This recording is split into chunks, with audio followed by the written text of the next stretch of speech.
Millions of people pass through airports every single day, rushing to flights, saying goodbyes, chasing new journeys.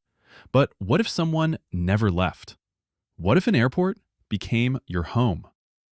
This is the story of a man named Mehran Karimi Nasseri, who lived inside an airport for 18 years.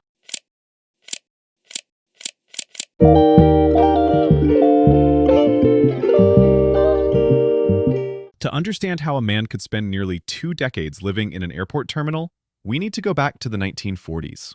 Mehran Karimi Nasseri was born in Iran in 1945. His early life was shaped by political tension and complicated family history. By the 1970s, political tensions in Iran were rising.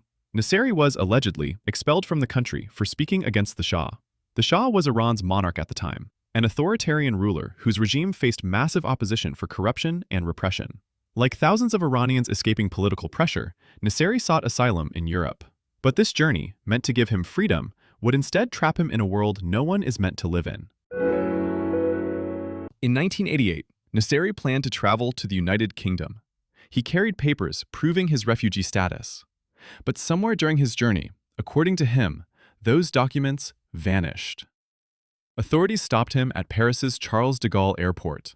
He couldn't enter the UK without papers, and he couldn't return anywhere else. He was officially stateless. Stateless means a person is not legally recognized as a citizen by any country, so no nation is obligated to accept them. And that status would change his life forever. With no documents, no country to accept him, and no way to leave the airport, Nasseri stayed. One day became a week became a month became years. He slept on red airport benches. He washed in public bathrooms. He wrote in a diary every day, documenting airport life from his small corner in Terminal 1. Airport staff began bringing him food. Passengers recognized him.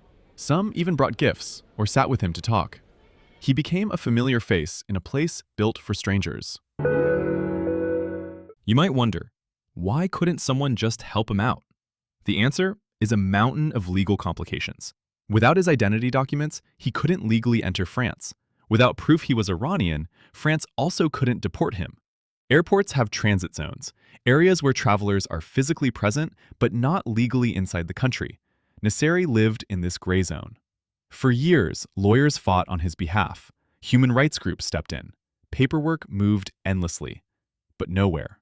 In 1999, after 11 years, France finally offered him residency. But Nasseri refused. He said he was no longer Mehran Karimi Nasseri. He insisted he was Sir Alfred Mehran. His time in the airport had blurred his identity, and some say he had become emotionally attached to the only home he had left. Journalists from around the world came to meet the man of Terminal 1. His story was so surreal that Steven Spielberg bought the rights and created a film inspired by him, The Terminal, starring Tom Hanks. For many, Nasseri represented resilience. For others, he symbolized the failures of bureaucracy. But for everyone, he became a legend of modern life. In 2006, after nearly 18 years in Terminal 1, Nasseri collapsed due to illness. He was taken to a hospital, ending his long stay at the airport. For a few years, he lived in a shelter and other residential facilities. But the world outside the airport had changed dramatically. Imagine stepping out after nearly 2 decades. New technology, new systems, and no familiarity. It was overwhelming.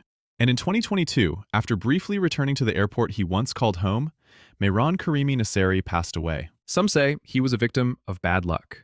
Some say he chose to stay. Others believe the airport became the only place where he felt safe. But no matter the interpretation, his story forces us to question, what is a home? Is it a building? A country? Or simply the place where we learn to survive? For 18 years, Charles de Gaulle Airport was not just a terminal. It was the world of one man who never boarded a flight. If you found this story fascinating, please subscribe for more real-life documentaries, because sometimes the most unbelievable stories are the ones that truly happened.